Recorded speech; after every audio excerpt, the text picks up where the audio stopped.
पूर्व उच्च प्राथमिक शिष्यवृत्ती परीक्षा इयत्ता 5वी विषय इंग्रजी लेटर्स ऑफ अल्फाबेट या घटका अंतर्गत आणखी एक प्रश्न परीक्षेला नेहमी विचारला जातो तो म्हणजे different pronunciation or different sound. मग डिफरंट प्रोनाउन्सिएशन किंवा डिफरंट साऊंड म्हणजे काय?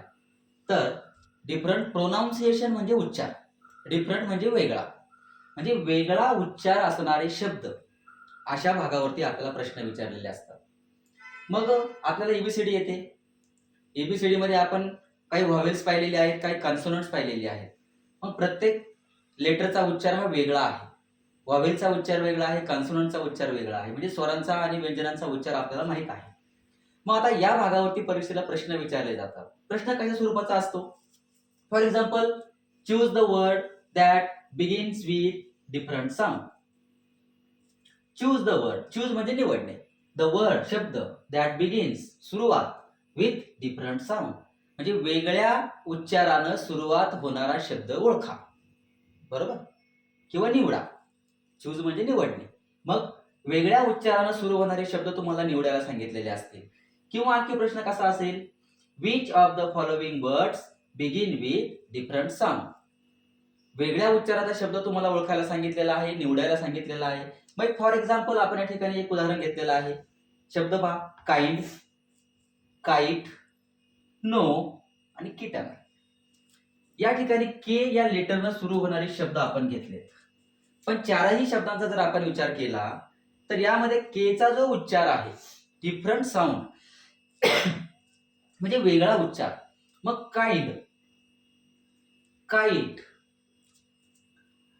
आता या ठिकाणी KNOW आहे. मग नो आपण म्हणू शकत नाही, याचा उच्चार होतो नो.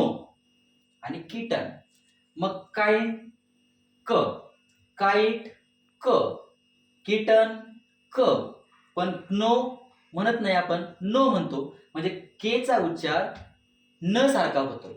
म्हणून या ठिकाणी KNOW नो हा जो शब्द आहे हा वेगळा उच्चार असणारा शब्द असणार आहे.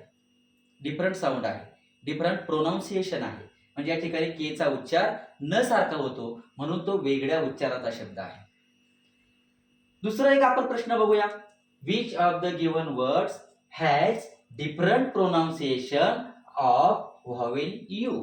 व्हॉवेल मीन्स स्वर. यू या स्वराचा उच्चार वेगळा होतोय. कसा? खाली दिलेले जे 4 पर्यायात ऑप्शन आहेत यामध्ये जर आपण यूचा जर उच्चार पाहिला तर तो वेगळ्या पद्धतीने एका शब्दाचा उच्चार वेगळा होतोय. बघूया. सन, यूचा उच्चार पहा, सन.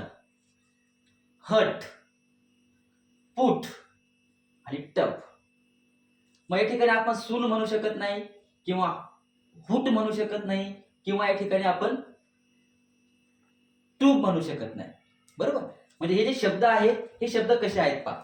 सन, हट, टप आणि राहिलेला शब्द जो काय आहे पुट. म्हणजे या पुट या शब्दाचा जो उच्चार आहे तो वेगळा होतोय. म्हणजे 3 शब्दांचा उच्चार हा समान आहे परंतु पुट हा जो शब्द आहे याचा उच्चार हा डिफरंट प्रोनाउन्सिएशन म्हणजे या ठिकाणी दिलेला जो व्हॉवेल आहे यू हा जो व्हॉवेल आहे त्याचा जो उच्चार आहे तो वेगळ्या पद्धतीने होतोय. याचा अर्थ आपल्याला परीक्षेला जे प्रश्न विचारलेले आहेत की डिफरंट प्रोनाउन्सिएशन किंवा डिफरंट साऊंड म्हणजे वेगळ्या उच्चारानं सुरू होणारा शब्द. मग त्यामध्ये व्हॉवेल्स असतील किंवा कॉन्सोनंट्स असतील. जो तुम्हाला लेटर जो व्हॉवेल दिलेला असेल त्या व्हॉवेलनं वेगळ्या उच्चारानं किंवा डिफरंट साऊंडनं ज्या शब्दाचा उच्चार वेगळा होतोय डिफरंट साऊंड किंवा डिफरंट प्रोनाउन्सिएशन म्हणजे वेगळ्या उच्चारानं सुरुवात होणारे जे शब्द असतील ते शब्द या प्रश्नांमध्ये तुम्हाला सापडतील आणि त्यानुसार तुम्हाला ते प्रश्न सोडवायचे असतात.